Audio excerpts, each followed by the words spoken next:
कि जब परमेश्वर की दासी हमारे लिए प्रार्थना करती है ताकि हम किसी बंधन में ना रहे, छुटकारा पाए, और किसी का बंधन रहता है तो बड़े ही मेहनत के साथ और बड़े ही परिश्रम के साथ हम हमारे लिए प्रार्थना करते हैं। तो हमारा भी फर्ज है कि प्रभु की दासी के लिए प्रार्थना करें, क्योंकि जब वो हमारे लिए प्रार्थना करते हैं तो कुछ ऐसी बातें रहती है और जो ऐसा शैतान भी रहता है, दुष्ट रहता है, वो चाहता है कि हमारे ऊपर वो प्रबल हो और हम उससे छुटकारा ना पाए। लेकिन जब प्रार्थना के द्वारा हम छुटकारा पाते हैं तो शैतान चिढ़ जाता है और वो कहता है कि ये प्रभु की दासी क्यों इसके लिए प्रार्थना करती है।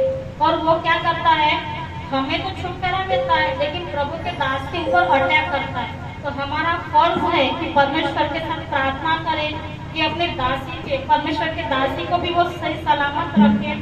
और एक दिन प्रार्थना नहीं, हमें रोज कंटिन्यू उनके लिए प्रार्थना करनी चाहिए। जैसे हम अपने परिवार के लिए करते हैं उसी तरह परमेश्वर के दासी के लिए भी प्रार्थना करना चाहिए, हमारा काम है।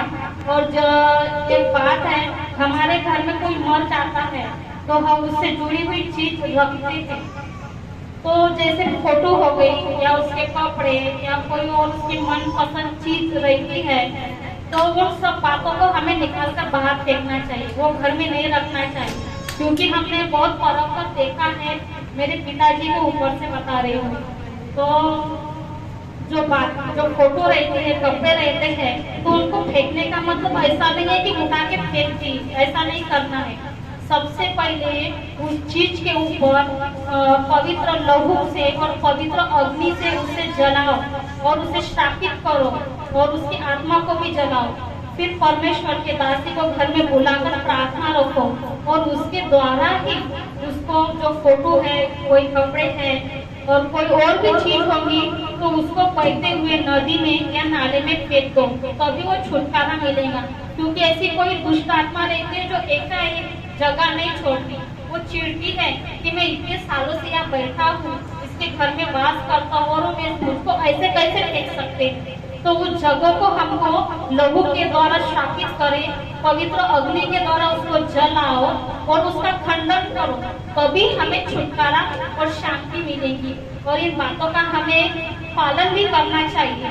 और ऐसी बातें हैं, कलीसिया में भी सब लोग एक दूसरे के लिए प्रार्थना करें, क्योंकि पर जब यीशु मसीह प्रचार कर रहे थे तो वहाँ पे यीशु से मिलने के लिए मरियम और उनके भाई आए थे। तो यीशु मसीह ने कहा था, कौन मेरा भाई और कौन मेरी माता, जो मेरे परमेश्वर के वचन के अनुसार चलते हैं, उसको मानते हैं, वही मेरे भाई, मेरे माता और मेरे पिता है। उसी तरह अभी ये कलीसिया भी हमारी ये कलीसिया भी एक देह है, परमेश्वर की एक अंग है। तो हमें भी एक दूसरे के लिए प्रार्थना करना चाहिए, रोज करो। जब हम अपने परिवार के लिए प्रार्थना करें तो उस प्रार्थना में हमारे कलीसिया के लोगों को भी याद रखो।